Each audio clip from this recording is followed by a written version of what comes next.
We feel that there are some lessons to be learned from the Broughton Street Cycleway when it comes to dealing with complaints about the loss of on-street parking spaces.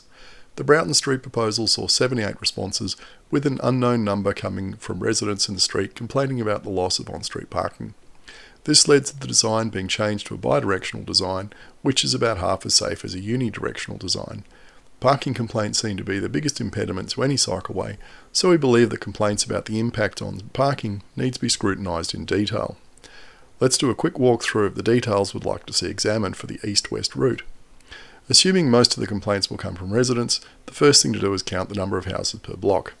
The next step is an on-site inspection to quickly gauge off-street parking capacity. Now we're going to do this street, just this one block, for two reasons. One, it's hopefully quiet so you can hear me.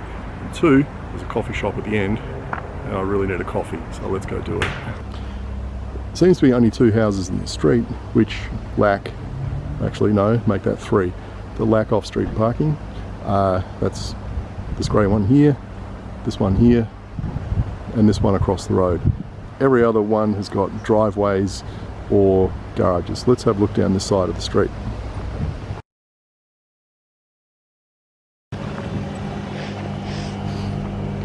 So nice wide driveway.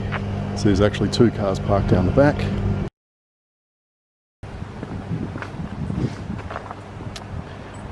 Driveway with a garage at the back.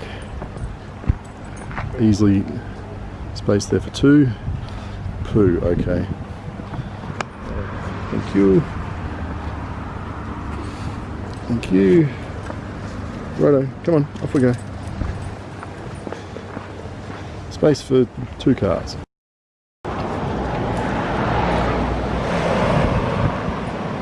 you can see there is a driveway here. Oh, there's a driveway going down the back and there's a garage up the back. Looks like nothing's been parked there for years. Yeah, garage up the back, space for many cars, garage. Who knows if there's a car in that garage. Okay, here's another house that doesn't have a driveway. So yes, they've been off-street parking. So we've got four houses so far. Nice big double car garage. Space for two cars out the front. Well, let's have a look at the condition of this boat. Oh yeah, tyres are pumped up. Carport, probably not room behind that, so there's just one car space there.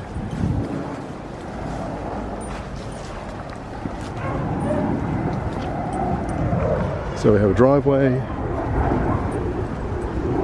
There's room for a car there, but not using it.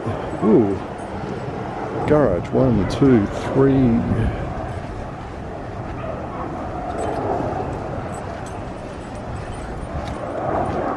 Actually, another garage.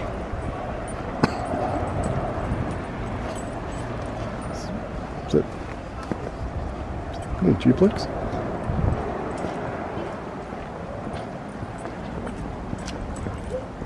So there's a garage down the back of that one. Okay.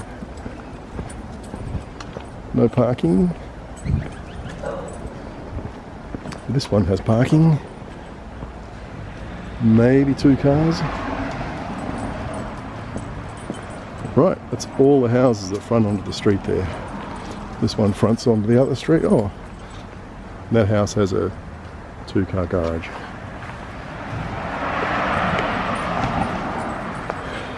And as we can see at the end of the street here, the nearest commercial stuff is up there, so this would be 100% resident parking. Now we'll do the other side of the street. I'm just going to start with the trailer here. There's a boat. We'll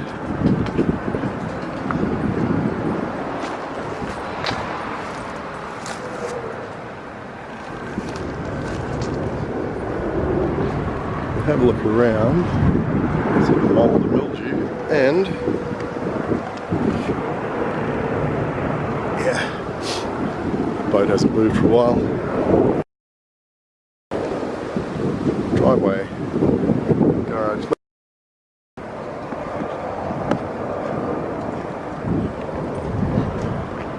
How you going? So that place had a double car garage at the back.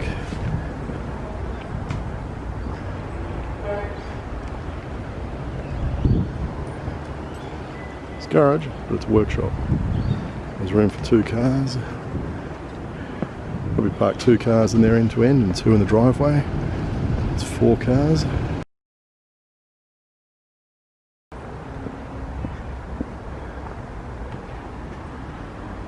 Got the dogs.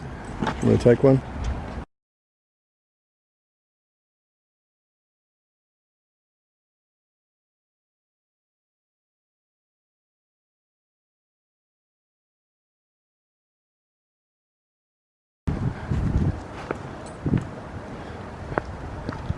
Two plus a garage. 2 plus a garage. 1 plus 1.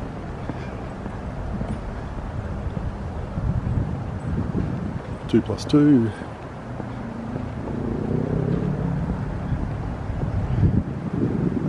1. Couple. There's a garage. The question is this one got parking off the other street? And the answer is yes, that white thing is a garage. What did we learn from that 10-minute walk up and down the block? Of the 29 houses, 21 had space to park 2 or more cars in the driveway and or in a garage. 4 houses had no off-street parking at all, and 4 had room for only 1 car. Assuming a budget of 2 cars per house, that means a total of 12 on-street parking spaces are required to give every house in the street the ability to park 2 vehicles.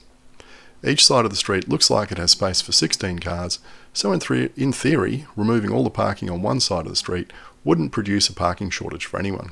When we filmed this, there were 29 cars, 1 boat and 1 trailer parked on the street, an average of 1 per house. We budgeted on 2 cars per house because that is the allowance that council currently makes for 3-bedroom apartments in new developments. We didn't think it was fair for council to discriminate in favour of residents of houses by allowing them more vehicles than residents in apartments. If history is any guide, that wouldn't stop some people from lodging complaints. Some people hate cyclists, some hate change, some hate the idea of having to look for people on the path when they drive in and out of their property. Some will have been encouraged by social media to lodge a complaint just to make up the numbers, even though the path doesn't impact them at all. Now, how should council screen those complaints? The first step is to treat multiple complaints from one house as one complaint. This means, of course, that everyone has to provide a verifiable address, which seems pretty obvious. The second is to ask everyone who complains to provide the registration details of every vehicle that they claim needs an on-road parking spot. Well, why are registration details important? Well, first, it proves that the vehicle in question would actually be parked in this street. If a vehicle listed on a complaint was registered to, say, Cousin Sam, who lives out in Bathurst, you'd have to wonder if that's a legitimate complaint or not. Second, is the vehicle for private or business use? It's fair enough that residents should want parking for their private vehicles, but business vehicles are another matter, especially if those vehicles are something like an F-150 supercab, which is just under 6 metres in length. Third, it shows whether someone wants to park a ridiculous number of vehicles on the street. We have a car collector living on the next block. He has 5 historic vehicles in his garage. He also owns a bus and limousine business and occasionally parks stretch limos and small buses near his house. Thankfully, that street has plenty of capacity to handle all these vehicles. However, if there was a proposal to remove parking outside his house, knowing all this, if he complained, how seriously would council consider his complaint? Frankly, I'd tell him he's got an entitlement problem and laugh him out of the building. Wanting space to park 2 cars is fine, but 8 vehicles, including a stretch limo and a bus, which are commercial vehicles, is having a lend. It's likely that some of the people complaining will actually be wanting to retain a spot for their boat or trailer outside their house, rather than a parking spot for a car that's used on a daily basis. Requiring registration details to be provided will exclude caravans, boats and trailers as a grounds for complaint. After looking at the registration details, council should also ask everyone who complains to detail how much off-street parking they've currently got and what it's being used for. If someone has a 2-car garage and they've decided to convert it into a home gym or a pool room, do they really have a parking problem? Maybe they just need a few lessons from Marie Kondo. Street parking is there for people who genuinely lack off-street parking. It's not there for people who have converted their garage into a home office.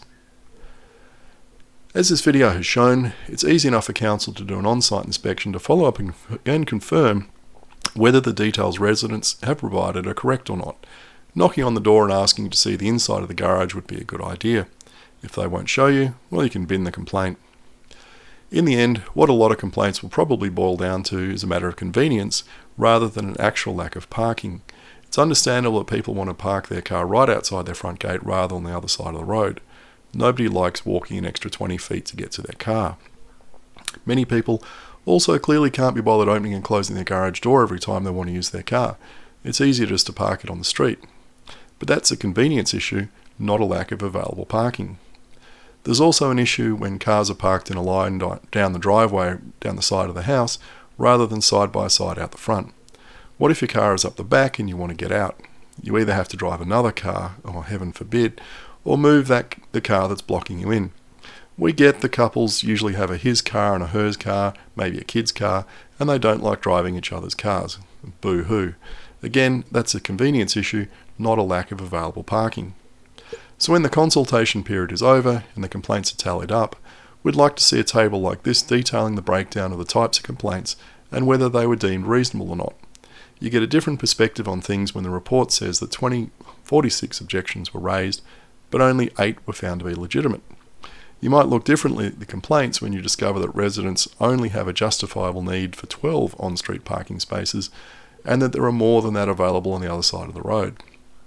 In other words, there needs to be a documented process which separates out complaints about convenience or lifestyle versus complaints about a genuine lack of off-street parking.